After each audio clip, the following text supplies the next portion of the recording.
예를 들어볼까요? 일단 저 눈은 장동 건투를 해주고요. 코는 정상투를 해주세요. 이런 분들이 계신단 말이에요. 크라! 여러분 안녕하세요. 클로엔이 유튜브를 시작했습니다. 오늘은 유튜브 1탄 가슴 확대 수술에 대해서 설명해 드리려고 하는데요. 가슴 확대 수술 고려하시는 분들 궁금사항이 많으실 텐데 오늘 원장님, 우리 성형외과 전문의 원장님 두 분 모셔서 저희가 Q&A 시간을 가져보도록 하겠습니다. 성형외과 전문의 원장님 강범식 원장님이세요. 안녕하세요. 강범식입니다. 저희 성형외과 전문의 오세영 원장님이세요. 안녕하세요. 오세영입니다. 첫 번째 질문이에요, 원장님. 가슴 성형은 클로에는 어떻게 진행되는지 알려주세요. 첫 번째 질문이라니 또 긴장이 되네요. 저희 클로엔의 가슴 성형 상담은 이제 먼저 원장 상담부터 진행이 됩니다. 그렇게 되는 이유는 이제 원장 상담을 통해서 신체 계측을 먼저 해야 되기 때문에 그런데요. 이제 사람마다 개개인의 특성이 다르기 때문에 정확한 상담을 위해서는 환자분이 가지고 계신 이제 그런 신체 계측이 가장 먼저 필요하고 또 신체 계측이 없는 그런 상담은 어떻게 보면 반쪽짜리 상담이라고 할 수 있어요. 그래서 이제 상담하러 처음 오셔가지고 가운을 벗으세요! 이렇게 말하는 당하시는 분들이 많지만 꼭 필요한 과정이라 그렇게 진행이 되는 거고 또 고객님들 모두 저희에게 소중한 시간을 할애해서 와주시는 건데 얼마든지 정확한 상담을 해드려야 되기 때문에 그렇게 시작하고 진행하고 있습니다. 네. 맞아요. 근데 저도 가끔 이렇게 예를 들어볼까요? 일단 저 눈은 장동 건투를 해주고요. 코는 정상투를 해주세요. 이런 분들이 계신단 말이에요. 오셔가지고 나는 탈의는 못하겠다. 근데 가슴 상담은 해주세요. 이런 분들이 계시는데 그건 안 되고 정확한 신체 계측을 한 다음에 상담이 진행됩니다. 원장님, 그러면 저희가 가슴을 탈의하고 측정을 하게 되는데 그럼 저희가 탈의하고 측정할 때는 측정을 어떻게 진행하는지 자세히 알려주세요. 네, 먼저 제일 중요한 거는 보형물이 들어가는 그 공간. 그러니까 환자분이 가지고 있는 흉곽의 각각의 크기가 가장 중요하겠죠. 그래서 먼저 그거에 대한 계측을 하고 그 다음으로는 이제 보형물이 들어가기 위해서 피부가 늘어나야 되니까 피부가 얼마나 두꺼운지, 얼마나 잘 늘어나는지, 그런 것은 어떤지, 피부와 조직의 두께는 어떤지 이런 것을 측정을 하고 이제 또 그 다음으로 필요한 거는 환자분이 갖고 있는 어떤 비대칭의 정도라고 할 수가 있어요. 모두 다 개개인마다 가지고 있는 유선이나 유륜 조직의 그런 비대칭, 또 가슴 윗선의 비대칭 정도가 다르기 때문에 그런 건 일단 측정을 먼저 하고 있습니다. 그러다 보니까 환자분과의 약간의 밀접한 터치라던가 그런 것이 좀 있을 수 있는 부분이 있는데 너무 놀라지 말고 필요한 과정이라고 생각해 주셨으면 좋겠어요. 네, 그 다음에는 저나 팀장님하고 같이 가격 상담, 날짜, 그리고 저희가 가슴 검사, 이제 목록 등을 저희가 한번 안내해 드릴 거고요. 그리고 자세한 상담은 저희랑 후상담으로 진행을 해드릴게요. 원장님, 그러면 가슴 수술 전에 유의해야 할 사항은 어떤 게 있는지 알려주세요. 네, 이제 가슴 수술 전에 저희가 고객님들과 함께 먼저 합의해야 되는 상황은 먼저 고객님들이 가지고 있는 그런 가슴의 특성에 해당하는데 그 중에 이제 제일 중요한 거는 본인이 가지고 있는 가슴의 비대칭의 정도라고 할 수가 있겠어요. 저희가 사용하는 보형물은 각각의 보형물마다 크기의 차이가 보통 15에서 25cc 정도 회사마다 약간씩 차이가 있지만 그 정도로 나오는데 그렇기 때문에 그 이하의 5cc라던가 10cc 정도의 양쪽 가슴의 그런 교미한 볼륨의 비대칭은 사실 보형물을 가지고 맞출 수가 없어요. 그럴 경우에 오히려 동일한 보형물을 넣는 게 나은 경우도 많고 다른 보형물을 넣음으로써 발생하는 그런 비대칭을 더 크게 느끼시는 경우가 많거든요. 그래서 이제 자기도 본인 가슴을 항상 보는 게 아니기 때문에 어떤 쪽이 다른지 이런 것을 보통 잘 몰라요. 그러니까 상담을 통해서 그런 것에 대해서 좀 더 이렇게 대화를 나누는 게 좋고 그리고 또 이제 중요한 거는 본래 가지고 있는 가슴의 석회화라던가 아니면 양성 종양 같은 것이 혹시나 있을 수도 있기 때문에 그런 부분에 대해서는 저희가 이제 유방외과 선생님께 의뢰를 드려가지고 서로 검사를 진행하고 상담을 하고 있습니다. 네, 원장님께서 좋은 말씀 잘 해주셨고요. 그 다음에는 문제점에 대해서 알아야 돼요. 합병증에 대해서 우리가 알아야 되는데, 일반적으로 아까 신체 계측을 하고 거기에 맞는 보형물 사이즈를 넣는다고 했는데 250cc가 좋겠습니다 라고 얘기를 하는데 한 350, 390 넣어달라고 하시는 분들 계시거든요.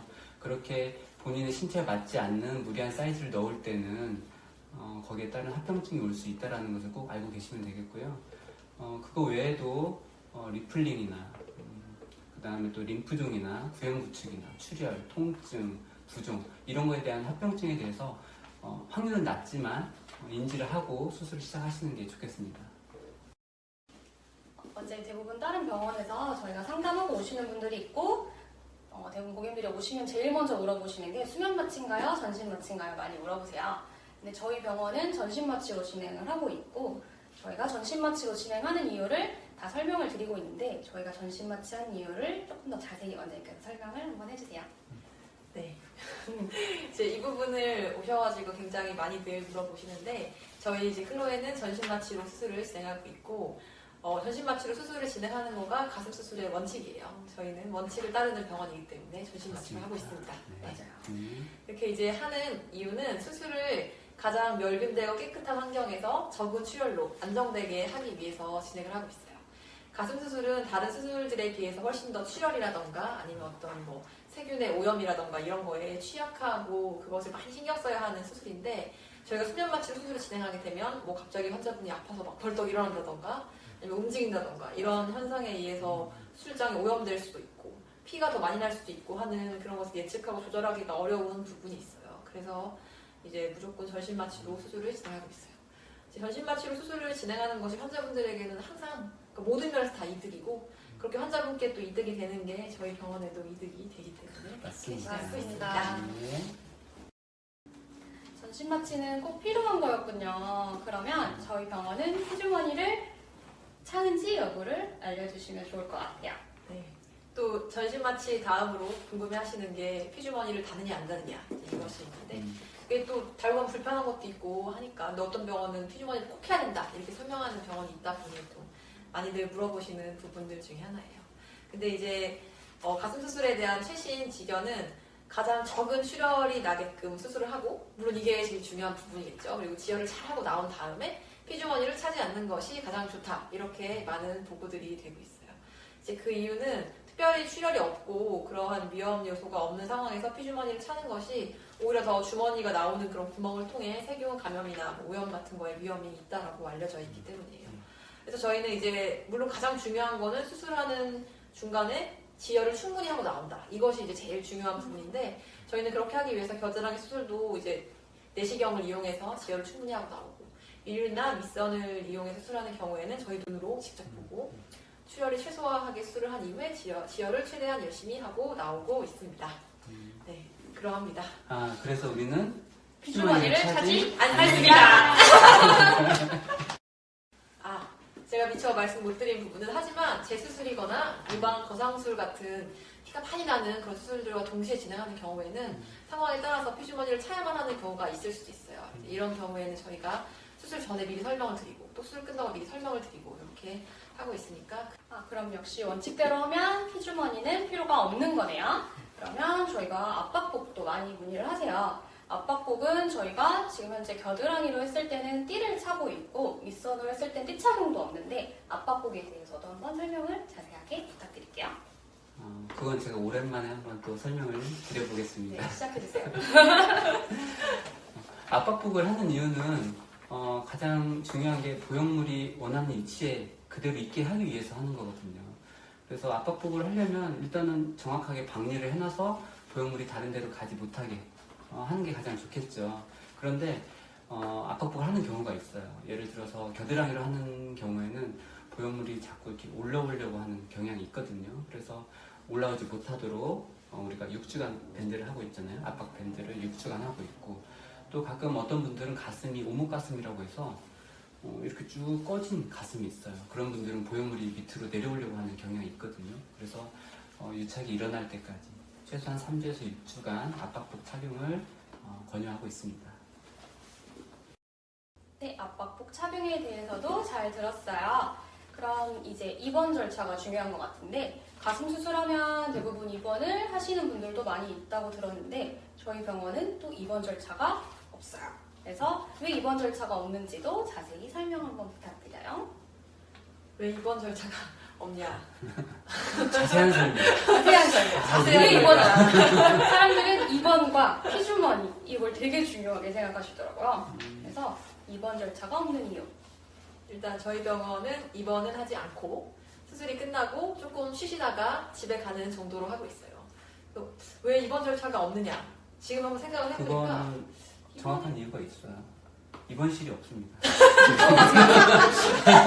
저희 병원은 일단은 입원실이 없고. 다음날까지 있을 필요가 굳이 없어요. 말씀을 해본 결과 빠른 회복. 그래서 가끔 운전도에서 가시는 분들도 있고 운전도 하고 가시고 응. 그러니까 그래서 환자분 가셨나요? 수술하고 잘 깨셨나요? 보면 없어요. 가셨어. 이미 벌써 가셨어요. 안 아프셔. 가셨어요. 가시면서 전화해 하시는 그런 분들도 계시니까 물론 다 개인차는 있지만요. 그래서 입원은 필요 없습니다.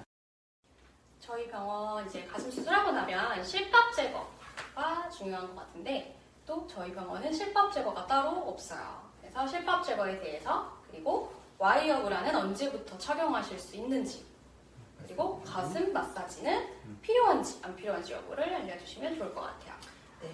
우선 실밥 제거는 하지 않는데 그 이유는 꼬매지 않아서 그런 게 아니고 안쪽에서 다 열심히 녹는 실로 꼬매놓기 때문에 그렇습니다. 그래서 꼬매는 시간이 되게 오래 걸리죠. 수술하는 시간만큼 열심히 꼬매서 이제 예쁘게 잘 봉합시켜 놓고 그리고 그 위에다가는 혹시라도 이제 생길 수 있는 벌어짐을 예방하기 위해 테이프를 부착해 놓고요. 그리고 그 테이프는 특별한 이상이 없다면 3주 동안 안 떼시고 3주 이후에 저희 병원에서 제거하시면 되는데 혹시라도 그 사이에 더러워진다거나 덜렁덜렁하다거나 하면은 한 번씩 가끔 갈아드리는 경우는 있긴 해요. 그래서 최대한 간편하게 그리고 최대한 흉을 덜 남게 하기 위해서 그런 방식으로 진행을 하고 있고요. 그리고 와이어 브라.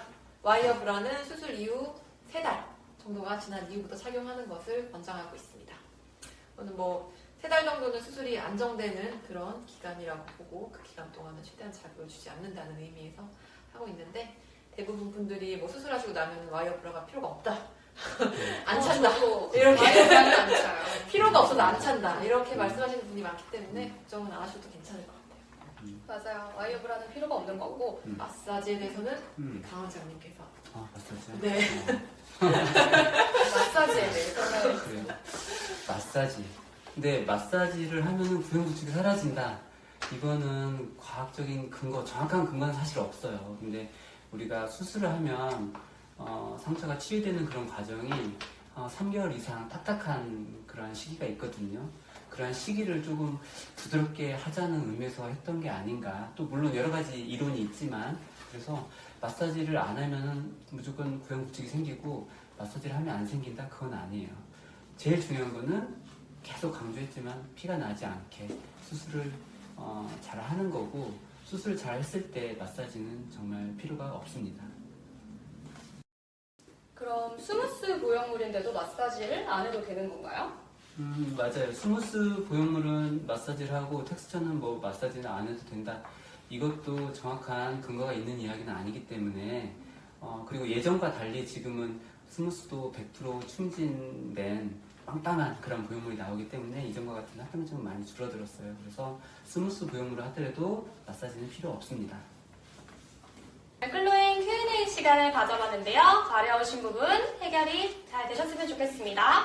마음에 드셨으면 좋아요와 구독 부탁드려요. 클바이.